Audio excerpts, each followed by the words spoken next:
Okay, welcome everyone. Thank you so much. We did a little shift last minute there. This is episode 4 of Discussions with the Fascia Masters, and joining us today, as always, is my nephew Quinn Castellan, Vice President and lead block therapist, and Rachael Aberle, one of our very first block therapists coming all the way from the Bahamas. Welcome, Rachael. Thank you so much for joining us. Hello, thank you for having me. So, Rachael, you have had quite a year. You have lost your home. You have had to move to another island. Your entire family has been disrupted, and now we're amidst this crisis. So you have truly undergone a ton of trauma and stress. And I just have to say, I am so impressed with how resilient you are, how positive you've stayed through this process. So why don't you share a little bit about your journey and how diaphragmatic breathing has been a huge benefit for you to get through all of these things? Okay. Thanks again for inviting me for this discussion. We did experience severe trauma during the hurricane, and afterwards, our house is still standing. However, it is no longer a home for us because of the condition that it's in. What hurts more is the loss of our community temporarily, although it will bounce back. And the loss of the schools for the children and our business. So yes, that was a very traumatic experience. And during the hurricane, I actually was lying on my block as much as I could. And until there was a point, literally there was a point where I was actually afraid that the roof was going to fall in or that the doors were going to blow in. And then I needed to snap out of that restful state. I was like too peaceful for the time, and I hope I never have to get into that place again where I actually have to like switch the other way.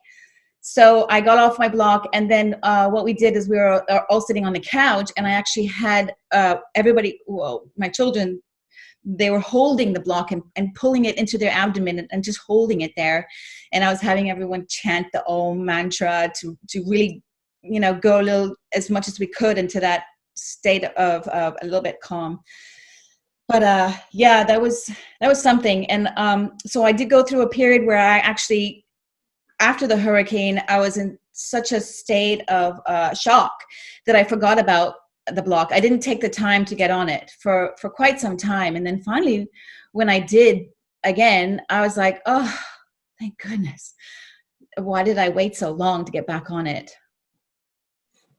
So yeah, man, you have, I can't even believe, I can't even imagine what your life has been like lately. So you have done an amazing event 2 weeks ago. Can you share a little bit about that and how you were sharing the benefits of breathing to assist people through this stressful time? Yes, it was called One Earth, One Heart.net. Is that right? I'm sorry. We have the link. It's okay. I have it right here. I'm actually posting it. Yeah, I'm actually posting it in the chat here, the live chat. And it's One Earth. One Heart, One Earth.net. Yes, yeah. .net.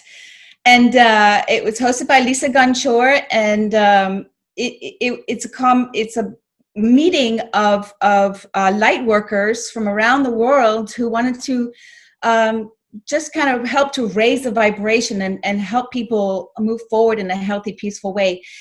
And it's from one extreme to the other as far as things that were offered, healing mechanisms. And there's something for everyone in this summit.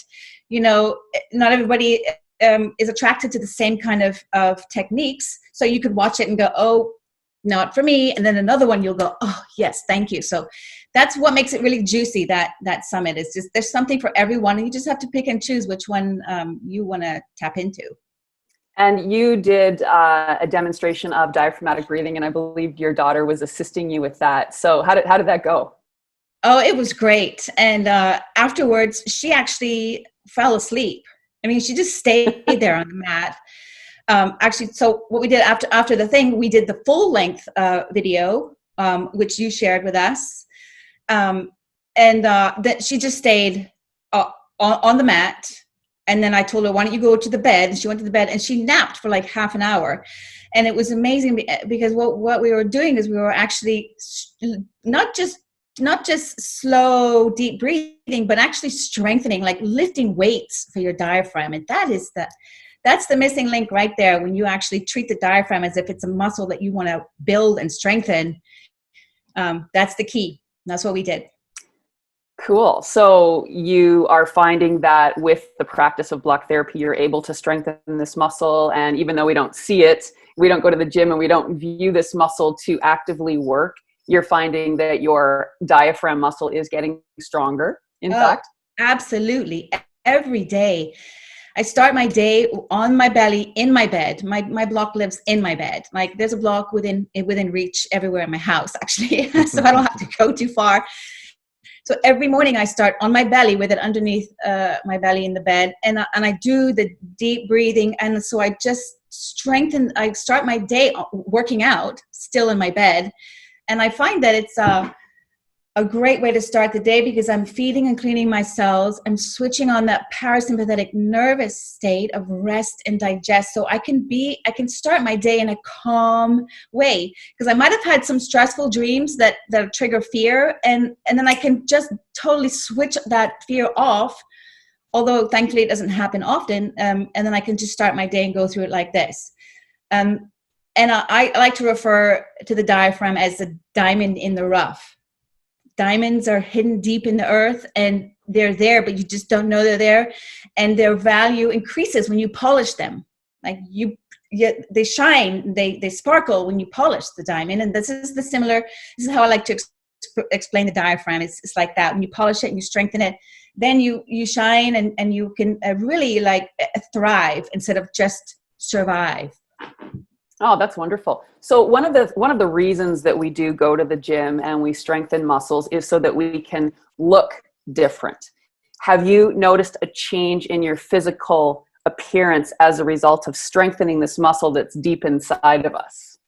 Absolutely. Oh, absolutely. And I was wearing a couple of months back when we were in Hopetown, I was wearing my yoga clothes, like, leggings, tight black leggings and a tank top. I just was running to the store and a friend of mine was like, I'm getting on the block. That's it. I'm getting on my block. She told me. And also when I'm doing yoga now, I feel like I could go without doing yoga for like 6 weeks. And then when I practice again, I find myself amazed that I can even go so deep into the asanas. And I'm like, oh, yes, of course. It's because I'm using my block and releasing the fascial grips with my block. So, of course, I can go deeper into my yoga. So, Quinn, do you have anything to share with regard to breathing and how you see it changing your shape or the people that you're working with? Well, yeah, I think there's a lot of subjects, like sub-subjects to the diaphragm and what it can do, because breathing diaphragmatically, we know now that it's a pump that moves up and down in the body with every single breath. So first of all, we're pulling in more oxygen. So yes, you are absolutely going to change because you are feeding your cells with more oxygen, and that's the number one essential nutrient our body requires. But also with the exhalation, we're able to rid all the toxins that are trapped within our tissue, within our cells, out of the body to create more space for the breath, for the oxygen. So that's just one little component. But as it's moving up and down, and you are adding resistance by using the block as a prop to breathe into, you're strengthening, but you're also, like, when you strengthen the diaphragm, everything, including your abdominal organs, your heart and your lungs, get that continual massage, that internal massage. And that's something that people, I don't think, have really connected the dots to. Deanna was the first one who brought that attention to me. And your digestion is going to improve, your absorption of nutrients, your elimination, the function of your heart and the lungs, all of your abdominal organs are going to improve because every organ needs to be a proper temperature to function optimally. So as soon as you have the systems working properly, your whole body's changing. So it's like, I love how you say it's a muscle that you can't see, but it's probably one of the most important muscles in the body. It's actually similar to bodybuilding even. A lot of people will say, oh, you don't train your back because you can't see it.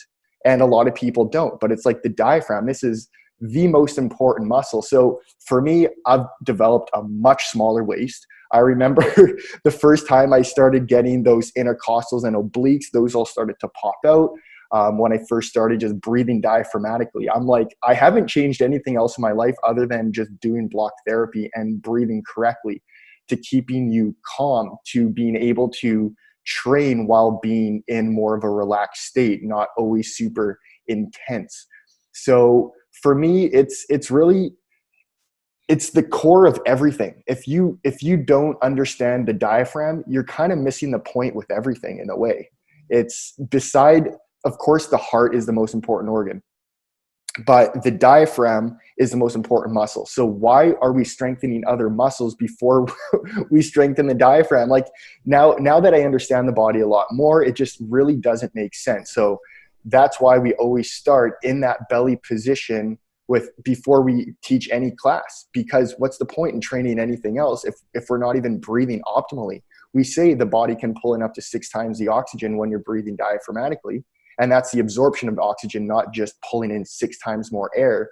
So yeah, we have to always start there, because that's going to fuel us for a workout, for anything you're doing, just to tackle on the day. And as Rachel mentioned, like, you can have stressful dreams. I've had a dream that has literally pulled me into a negative state for a long period of time because it felt so real. But when you're able to breathe and exhale those emotions or weird feelings out of your body and connect to the parasympathetic nervous system and that state, then you can start off your day right. And I know a lot of other people talk about starting your day right by just being calm. And the best way to do it is to start with that belly position and just to get your breath going properly. Right. Awesome, Quinn. Thanks. Yeah. Sorry, Rachel, go ahead. A block. If you don't have a block, you can use a rolled up towel or a book or a bag of rice or a bag of dirt or whatever you got that you can stick under your belly. Mm-hmm. Ideally not plastic, because we want a vibration that is a high vibration. And one thing I want to say about that is a diaphragm. I consider the diaphragm a direct, it's like a vehicle. It's going to get you where you want to go. It's direct access to the fascia, direct access to the present moment. When you're connected and strengthening your diaphragm, there's nothing can stop you from getting where you want to go. Mm-hmm. So one of the things that we're offering today is my free book, Fascia Decompression. So, block therapy, it creates decompression of tension in the fascia system so that ultimately we can release those roadblocks and we can deliver oxygen to certain areas. And this has huge implications for pain relief. And Rachel, I remember, I think it was last summer when you reached out to me because you were in Florida and you had pain in your tooth. And I remember you sharing that you did the work because you weren't able to get to the dentist. I think that's what happened. And it really allowed you to get through this. Do you want to share a little bit about that experience? Yes. It was the jaw intensive class that really kept me sane during my dental surgery experience. Because that jaw intensive really opened up the floodgates for blood flow in my mouth, and so that it could heal fast. I mean, the healing was amazing after my surgery. So yeah, that was really cool. And also, if there's something festering, that jaw intensive seems to bring it to your attention faster and say, look, you got to work on this now. And that's what I experienced as well, which was great because the sooner the better you take care of these things, right?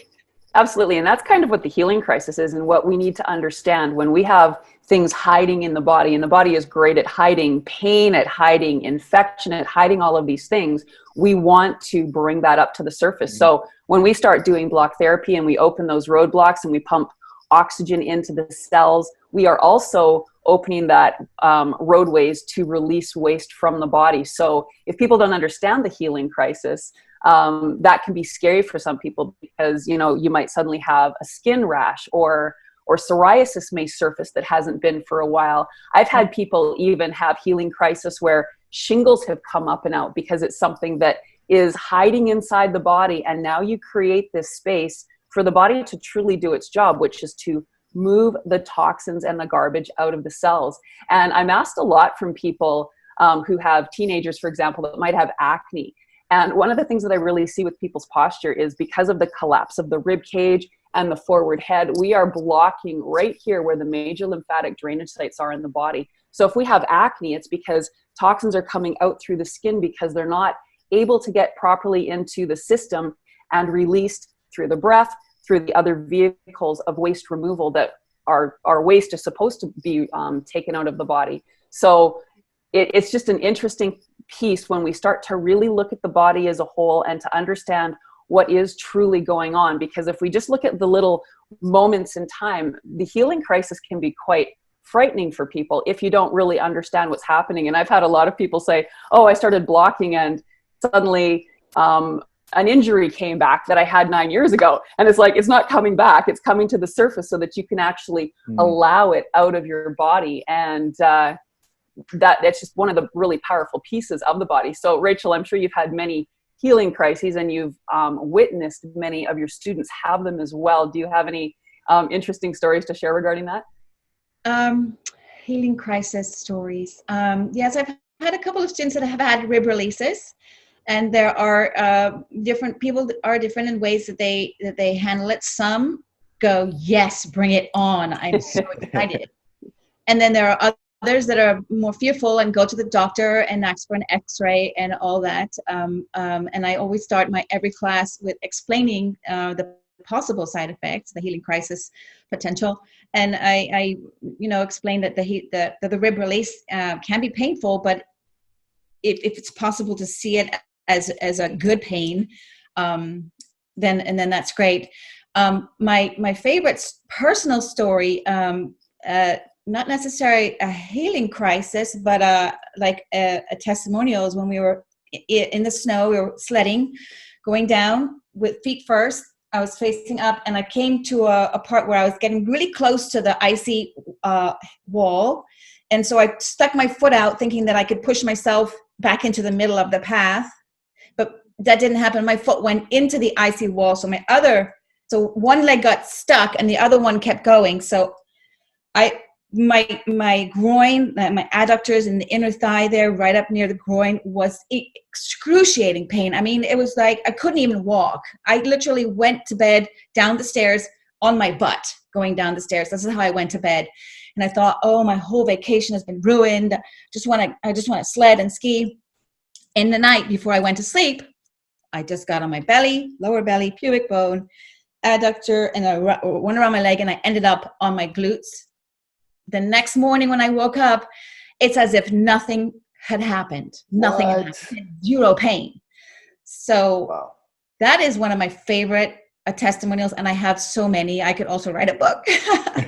Well, and that's the thing about when we can address injury in the moment, the body is so incredibly efficient at healing if we use that inflammation that is delivered in the moment. And I love using the analogy with acute injury. If you were baking a cake and you had flour and sugar and oil and an egg and you mix it together, you have batter.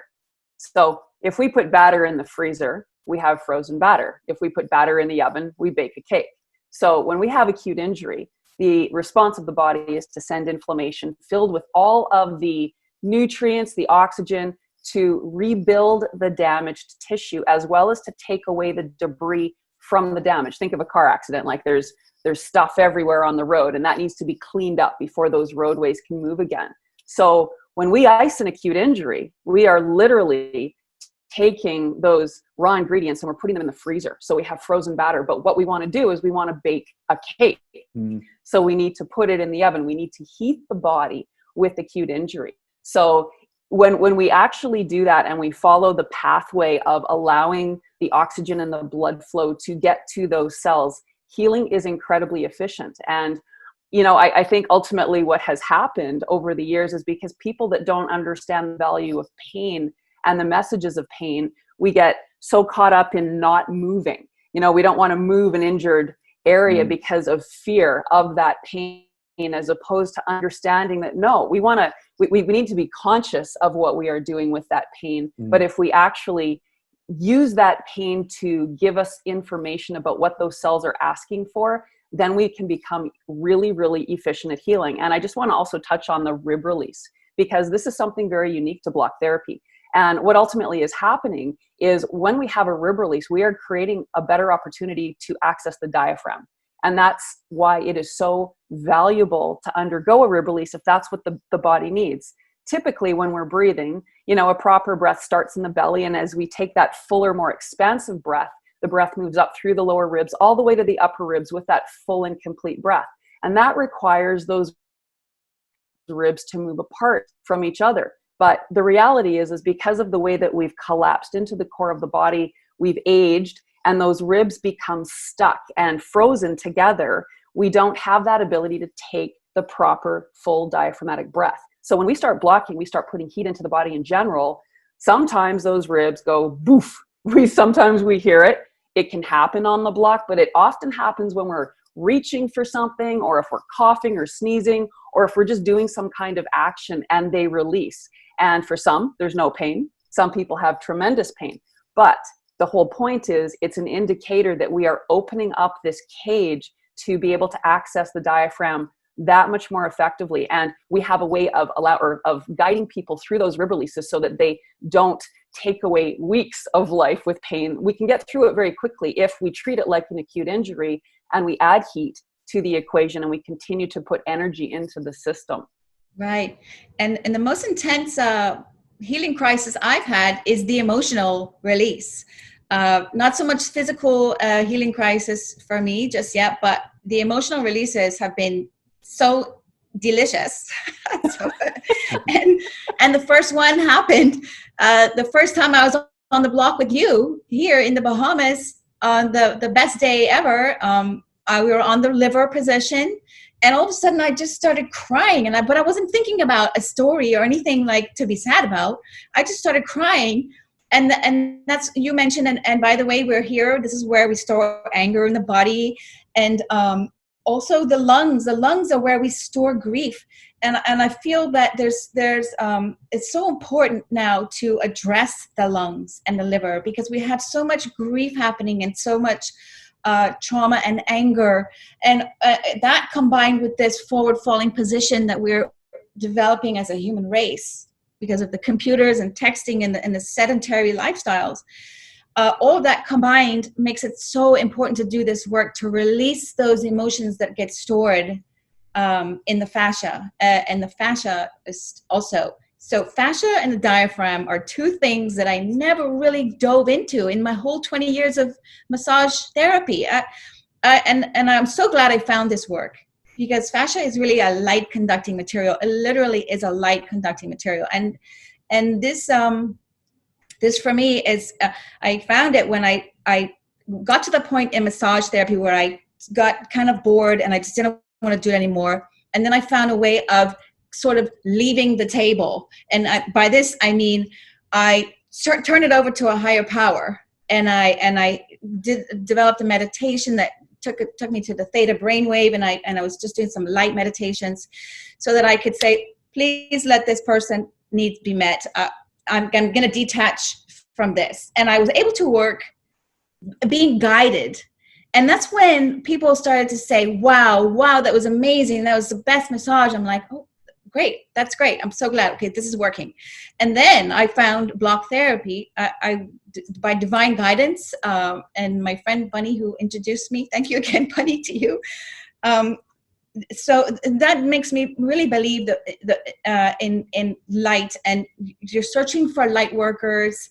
And since I was really in tune with light, and I was, guided to you and to this work, and I just love it. Wonderful. So Quinn, do we have any comments or anything going on there? I know we did an abrupt shift. So this is just from before. I love how you stated, starting out my day working out in bed with the block. That should inspire even the laziest of us. LOL, no excuses.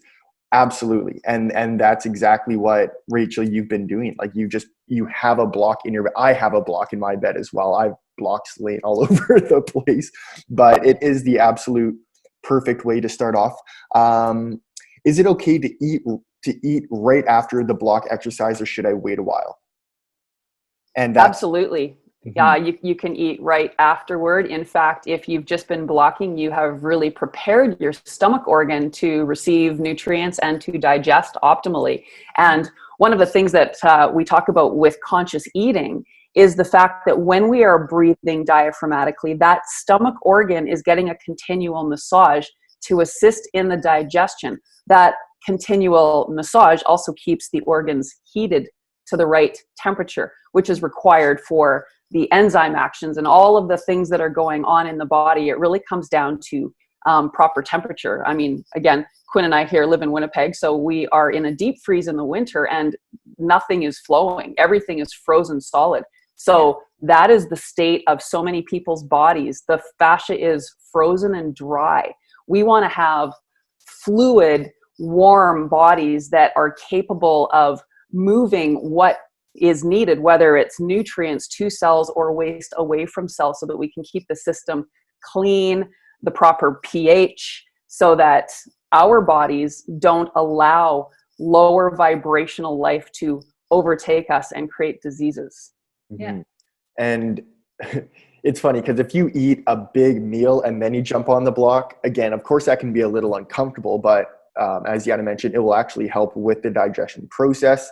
So again, you can play that by ear. I think everybody can just see in the moment if that is right. If you just have a little snack, it's probably going to be zero problem at all. For those, if you eat a big feast, you might want to wait a little bit, or you can dive right in. Again, everybody is different on how they want to take that on. And I'm just going back to the comments. And here. ultimately, with all of the training, your breath is your, oh, sorry. No, go ahead. Oh, Yeah. so, okay. Your breath is your guide. So that's the nice thing about the block, because it doesn't matter what anybody else says. It's really when you can truly understand the value of the information that your breath is giving you, then you can keep your body safe lifelong. For example, if you can't lift something without breathing through it, then it's too heavy for you to lift. And if you force it, now you're putting your body in that potential state for injury. So throughout the entire teachings of block therapy, we always share that your breath is your guide. As long as you're breathing in a relaxed way, you will be feeding and healing your cells. If something hurts so much that it takes that relaxed breath away, that is your body letting you know that, okay, that's not good for your body at this time. So to be able to understand the concept of the value of that information and then apply it in life, that will really help you navigate how to keep your body and fascia system healthy lifelong. Yeah. And we always say, trust your guide, TYG, and you can really trust your breath as your guide. And one more thing I'd like to say about the eating right after being on the block, it's a great time to get on the block it's a great time to eat right after you're on the block, because we're also stimulating the vagus nerve. And the vagus nerve is what puts your organs into rest and digest. And your cells also go into that rest mode, and they open up to receiving the nutrients. So you don't want to eat when you're stressed out. Don't have the TV on, because what you're watching, especially nowadays with the stressful news, that's going to put your cells into that state of fight or flight, and they're just not going to receive what you're giving them. So yeah, get on the block and then eat your meal and you're golden. We could do a whole discussion just on that. Well, and I want to actually add about the eating with regard to chewing, because we're in this really interesting time now where the world has slowed down. And one of the things that people do too quickly is eat. We don't chew our food properly. The food should be basically liquid by the time it reaches the stomach organ. And for so many people, we take a couple of chews, we throw it down the back of the throat. We might, slug some water back to help it go down. That is not going to be good for our digestive processes. We want that food to be broken first and foremost down in the mouth, because there's enzymes in the mouth that only live in the mouth, and their function is to first break down that food so that when we swallow it, it is then a liquid. So think of the difference. The typical person isn't breathing diaphragmatically. So they're not giving that stomach organ a massage, and the typical person isn't chewing fully before they swallow. So now you're getting big chunks of food into this cold container, and we're expected to figure out how to break that down to absorb the nutrients. Conversely, if you chew your food to a liquid and then you swallow it and you're breathing diaphragmatically, you're keeping everything in the state that it needs to be so that we can really optimize that digestive process and absorb the nutrients and also move the waste most efficiently out of the body. So understanding that process in general will make us so much calmer, because all of this, food that we're throwing into the stomach in these big chunks, it's not going where it should, and it's causing a lot of issues for people.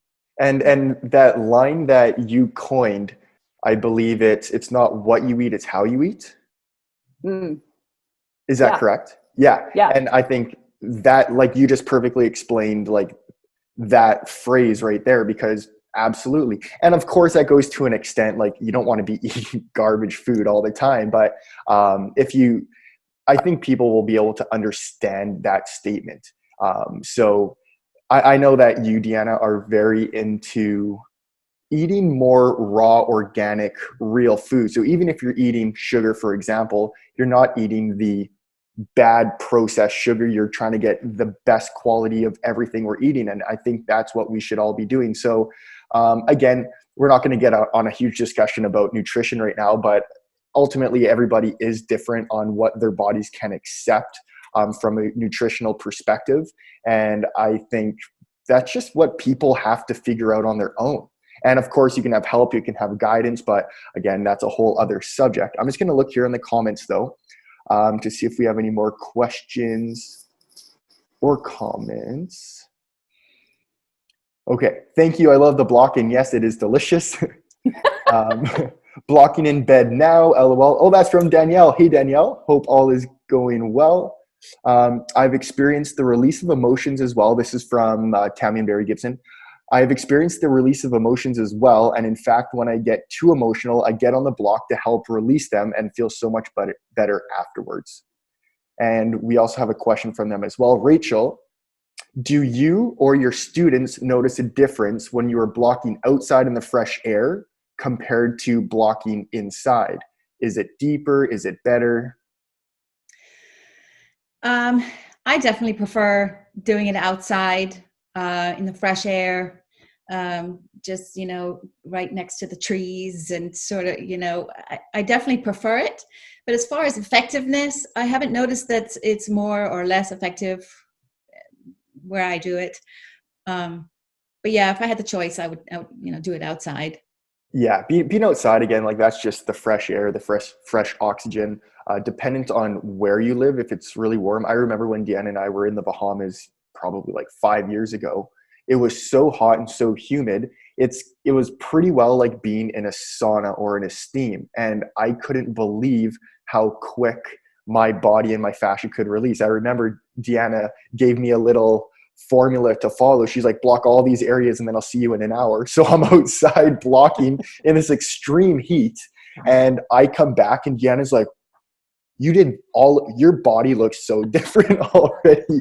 And it's amazing. Like that's the one thing with block therapy compared to fitness as well, is block therapy, you can see the changes immediately. Like that's something I've noticed with myself. If I work the psoas and a lot of core work, I can literally see inches being lengthened and changed in my physique right away. Same if I'm working with my shoulders, same with pretty well anywhere. But being outside, being in a hot environment is fantastic to help release the fascia. Even if you have a sauna or a steam, if you jump in there for 10, 20 minutes and then get onto the block, you're going to notice a significant difference on how fast the tissue can melt. And you'll be able to feel that for yourself, because right now it's still cold where we are in Winnipeg and it's not as quick. But if I were to heat up my body and then jump on the block, night and day difference. Yes. One thing I want to just mention too is just imagining being outside with the trees made me think of this, is that when I'm on my block, it's like I'm hugging a tree. Like, to all the tree huggers out there, this is like hugging a tree because it's made from wood. It carries the vibration of life itself. We got oxygen from the trees. We give them carbon dioxide. So we have that beautiful symbiotic relationship with the block because of its energy, its vibration. And our cells immediately feel that.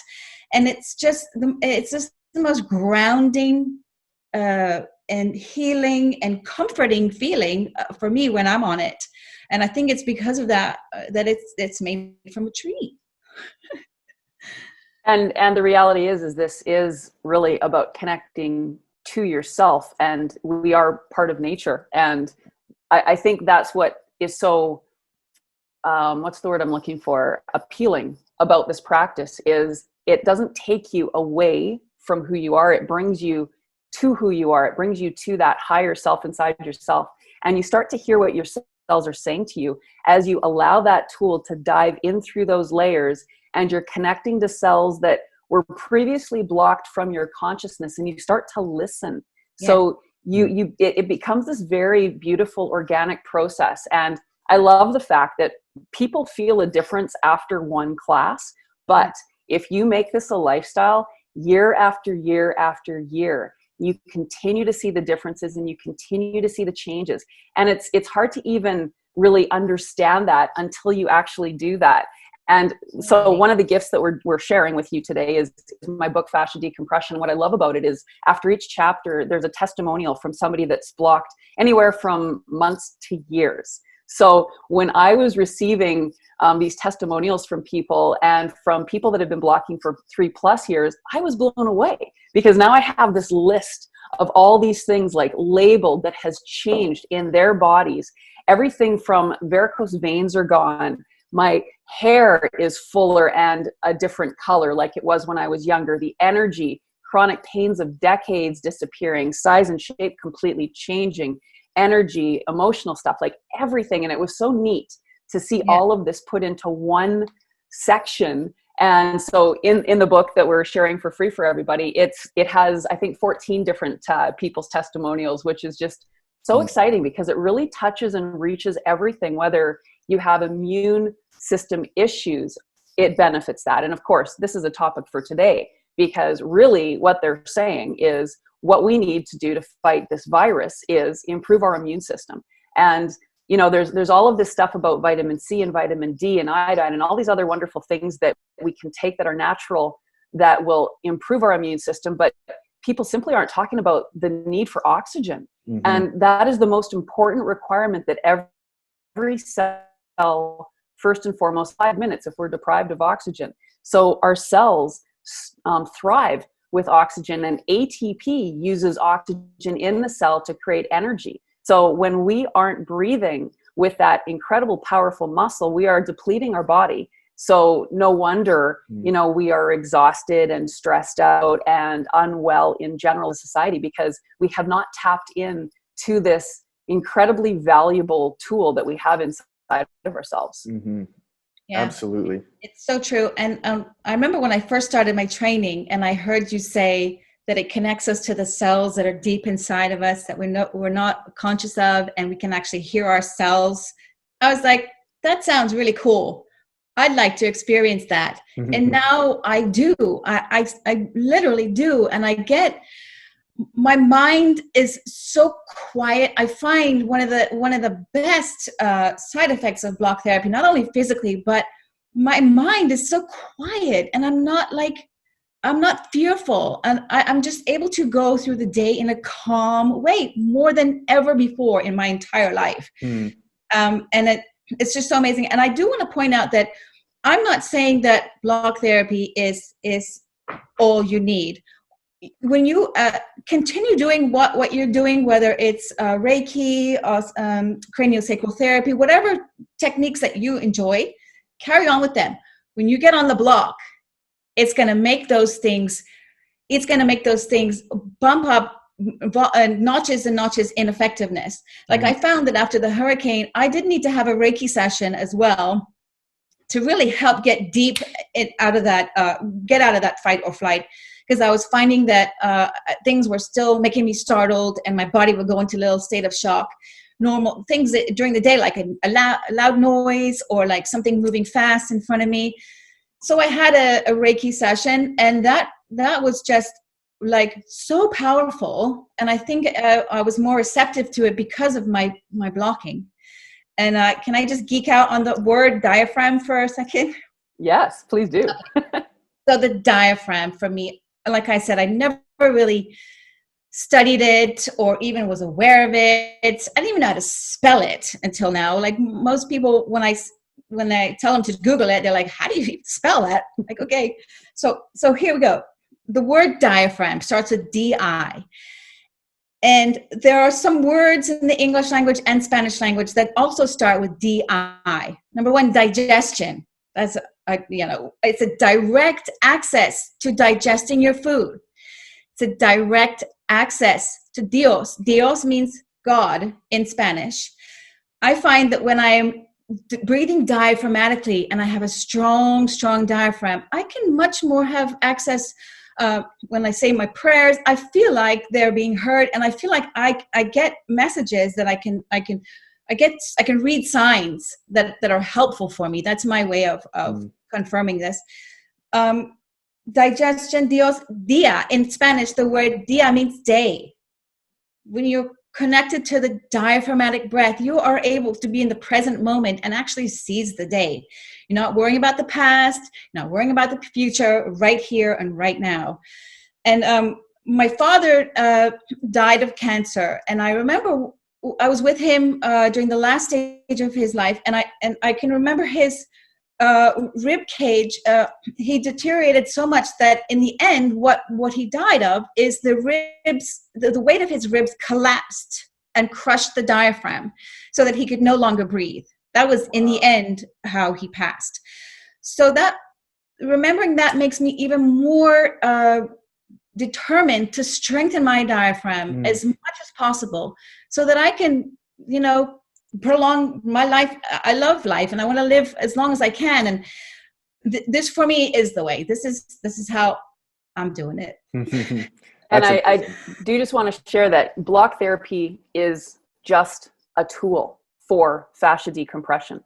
The point is we want to decompress the fascia so that we can get back to this proper diaphragmatic breath. So block therapy is a tool. Now, not everybody is in a situation to get the tool, to purchase the tool. So another thing that we're offering is, with the book, is a free class where if you have a partner at home that can safely touch you, be in physical contact with you, we're sharing how you can decompress your rib cage so that you can connect to the full diaphragmatic breath, or a fuller diaphragmatic breath, without the actual tool of the block. And that's the thing. And again, my book is called Fascia Decompression, the Missing Link in Self-Care.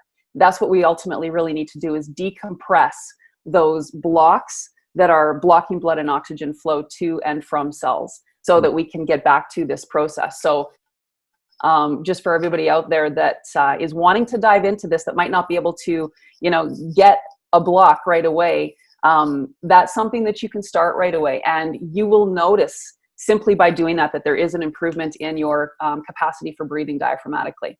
Absolutely. So Rachel, we have some things that we're sharing as well. So do you want to just touch a little bit about your website and what else you're offering, and maybe some of the retreats that are going to be coming up hopefully in the near future when we can get back to normal living or semi-normal living again? Yeah. So my website is ilovebblocktherapy.com. And on there, you'll see the free gift, that your book, Decompressing Fascia, the missing link in self-care, which it really is the missing link in self-care. And there's that video where you can help your loved ones to release the diaphragm and strengthen it. And I highly recommend that you do this during this time when you're in quarantine and you have to be at home. In most places in the world, they're saying stay home. And this is such a great exercise to do. I've been sharing that link all over the place. And I know you're getting bombarded with things how to cope, how to heal. I know you're getting bombarded, but I invite you to try this. When I did it with my girls, it put them in such a relaxed state. And when you're close to somebody like that, you're connecting on a deeper level than you might have connected in a very long time. You laugh, you giggle, you have eye contact. It's just so precious. And thank you for that, Deanna and Quinn. Also, when you scroll down on my website on iloveblockTherapy.com, you'll see our retreats. The last retreat is on there, and it's renewrechargeretreat.com. That's our website. And I work together with my friend, Dr. Deanna. Dr. Gwen Shaeda.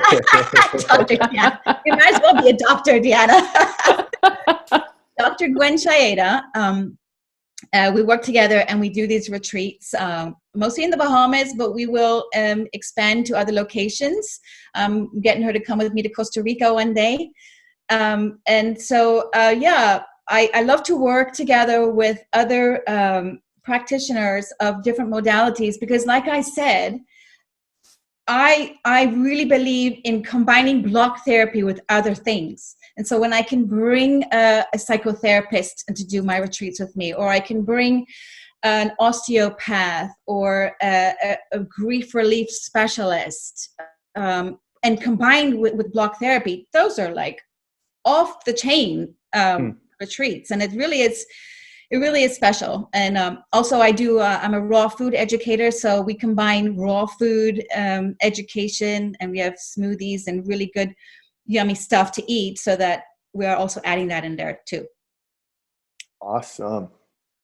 Wonderful. Quinn, is there anything else? All those links are in the chat here. That will be in the description of this YouTube video as well, after the live call, but it is right now in the chat. And we do have a few more questions here that I just want to bring up now.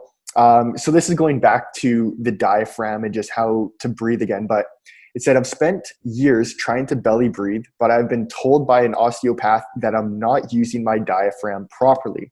Now I'm trying to breathe laterally from the sides of my ribs, if that makes sense. If I start blocking, will I go back to my old habits, please? Thanks.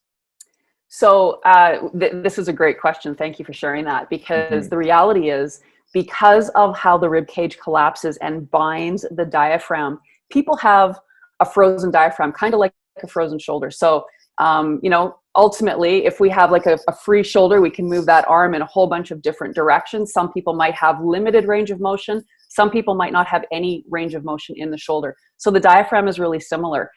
Some people, if they're collapsed quite significantly, they can pretty much be blocked from using that muscle, a frozen diaphragm. So we're forced to breathe through the muscles of the upper chest.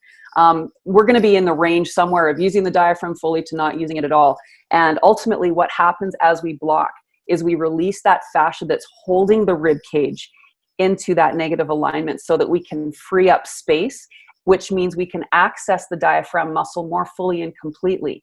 And then it becomes a process of, with use, we strengthen that muscle, we increase more oxygen, we keep blocking, we release more, we increase the strength, and it becomes this constantly propelling motion moving us forward, so that we keep getting the diaphragm stronger and we can get back down to that breathing through the belly. But for some people, because it's been compromised to that degree, that's where blocking is so significant, because it does allow the diaphragm to function again, where again, for so many people, it's truly lost. And I did mention in the free gift that we're sharing, I talked about that, where I was putting pressure into Quinn's belly. And the reason I actually developed block therapy in the very first place was because of this. I would work on patients, I would send them home, knowing how to breathe as they left my treatment room. They would come back the following week, and then of course they weren't breathing. So it was like, wow, okay,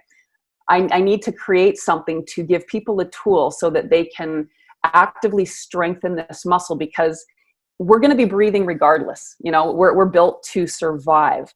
Breathing diaphragmatically allows us to thrive. So if we're not using that muscle consciously, we're still going to breathe. That's how our body is built. So with the block, we really release what's holding us back from allowing that muscle to work, as well as we work to strengthen that. The free gift does that as well, by assisting in the opening of that rib cage. So again, if blocking isn't something that you can do right now, you can still access this muscle more fully, and just the work of doing that on a daily basis will make big changes, and then you will find it's much easier to connect to that full diaphragmatic breath. Yes. And I have one thing to add, is that we could live our whole life with a diaphragm that's weak and stuck up in the rib cage. We can survive like that and never even realize it. But we're going to be more susceptible to depression, anxiety, bronchial issues, respiratory ailments, and just like a low vibration, not finding anything to be grateful for. This is the difference. When you really are feeling yourself in that kind of state, check your diaphragm, follow this free video, and experience that, going from that survival mode to thrival mode. It's a thing. And also in the book, Yoga and the Quest for the True Self by Stephen Cope, in one of his chapters, he has a beautiful description of the difference between the diaphragmatic breather and the chest breather. And the physiology of the body is completely different. It's like we're a different animal, really, when we start breathing diaphragmatically. It's that profound. There's also a fantastic book called The Science of Breath that I believe you can even download for free. That is another one that really explains beautifully the power of diaphragmatic breathing and breathing through the nose. There's a whole science behind nose breathing, which is absolutely fascinating, which I'm not going to get into, but it explains it in that book as well, if you're interested in learning more. The Science of Breath. Thanks for those books. And you have a book coming out. Do you have another book coming out soon? I do. I've done the full edits, and I actually have a publisher for this book. It's in their hands right now. We haven't picked a title yet. So it will be coming out very soon. Hopefully in a couple of months, it will be ready for everybody. Excellent. Yeah. It's going to be amazing. Well, if there's nothing, sorry, go ahead. Sorry, we do have some more questions and comments here. Perfect. Is it possible that we accumulate emotions, trauma, time, aging in between each 33 vertebrae? I wonder if they mean different things according to which part of the neck and spine. I also find sacrum a very spiritual, holy place in the body. I wonder why that is. Very interesting question. So that comes down to the chakras, the energy wheels, the different energy that surrounds all parts of the body. I know that I'm not super versed in the chakra system, but I do know that the lower three chakras are more our instinctual chakras. As we get to the heart and higher, that becomes the chakras that are engaging more of our consciousness and our higher self. But yes, absolutely, in the fascia, trauma is stored, and that will be more than just the vertebrae, in the entire body. You can have trauma stored in your calf. In fact, we just did last month our All Things Calf series, and it's incredible the amount of tension and emotion that is stored throughout the entire body. Every single cell in your body absorbs and holds emotion. So the goal is that we pull the outer world into the body and we release it fully with the breath. So we inhale the world in, we release it with that exhalation to keep our system free of other people's energy and everything negative in the world. But because we're not breathing properly, we're pulling all of this stuff in, but we're not letting it out of the body. And that is really how trauma gets stored in the body, because pain, fear, and stress cause us to reactively hold the breath. So if we have an injury or an accident, or we see something, or we are living every single day in an abusive situation, or whatever that may be, that is all getting stored because we're not connecting to that full exhalation to allow us to release those negative emotions in the moment.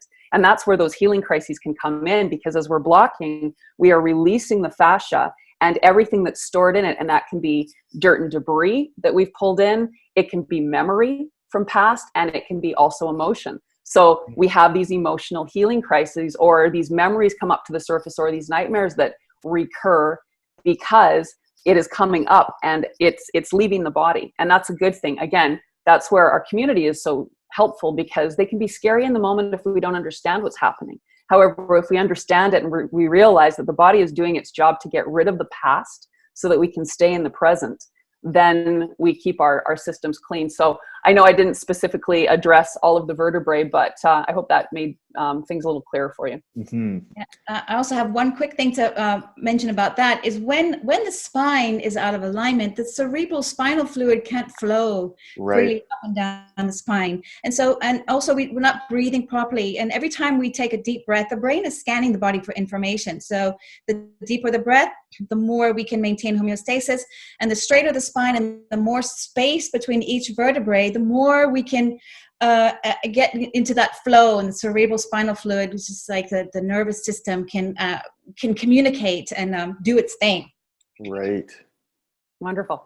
Absolutely. And the spine also comes down to the rib cage. So I've seen, I don't know if you've seen where people have like pulled their spine apart like this in a pretty quick motion to create space.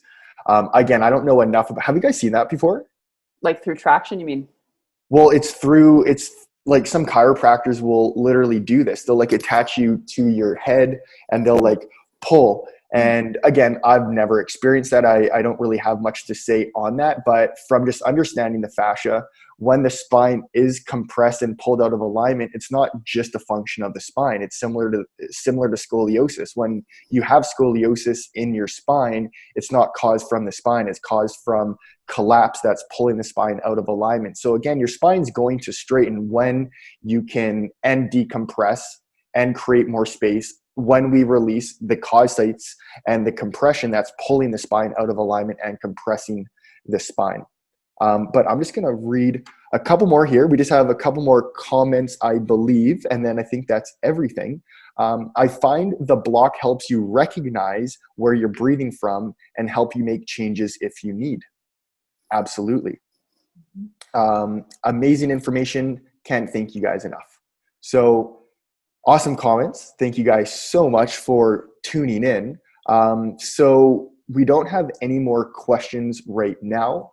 And I know we kind of brought this to YouTube last second because this was going to go on Facebook. So it's a little harder for people to find. But do you guys want to touch on any other subjects or any last things you guys want to say before we end the call? Rachel, anything from you? Yeah, I try to come from this from a neutral perspective. We're constantly searching for neutrality in life. And so I'm trying to be neutral and not be too like overly excited. And it's hard to find that balance of just not trying too hard, to be honest. And when I share this video with people and your free book, Deanna, and I check in with people weeks later, friends, and at the end of the conversation, I'll go, oh, by the way, did you try that video that I sent you? Or did you read that book? Oh, no. I'm like, well, just, check it out. And so it's not the reason that I call. If you hear from me, I really, truly care and I want to catch up with you. But if I have sent you that link, trust me, I'm going to be checking to make sure you know. Or, I'm quite the accountability coach sometimes, much to your annoyance, I'm sure, when I'm like constantly reminding you to get on your block and put it in your bed, start your day with it. So yeah, that's because of my personal experience and the way that it has helped me through my traumas and trials, and everybody experiences trauma and grief, and this is how I'm getting through, and not only just surviving but thriving. And I feel like I'm moving forward and growing instead of just being stagnant and in fear. So thank you. Well, I want to thank you so much, Rachel. You're an absolutely wonderful ambassador for block therapy. You walk the talk, and I love that you are coming from that intention. You just want to help people. You want to deliver the information so that people can thrive in their own lives, just like you've experienced in yours and with the people that you work with. So thank you again so much. As always, it's a pleasure to have you with us. And thank you, everybody, for joining. And we will see you next time. Absolutely. And this is actually a perfect last comment that we just got. Thank you. I'm going to order the blocks today. So, oh, wonderful. Again, so happy that you guys all tuned in. And again, thank you so much, Rachel, for sharing everything you did. There's the block right there, Rachel. I've had this Ooh, between got my mine too. knees. I've had the block between my knees the whole time for 1 hour. This has been between my knees so that I can strengthen my adductors, bring my legs back into proper alignment with the feet pointing forward, and help to support my core and my lower back. It's no effort to sit up straight when you're holding the block between your legs. So if you're Absolutely. sitting down on your computer for many hours a day and you have a block, put it there, or put a book there if you don't have a block. Just one last thing. Awesome, Rachel. Thank you. Okay, well, again, thank you guys for all tuning in. And that concludes this discussion. We'll see you all next Tuesday, same time. Awesome. Thanks, guys. Bye-bye. Love you.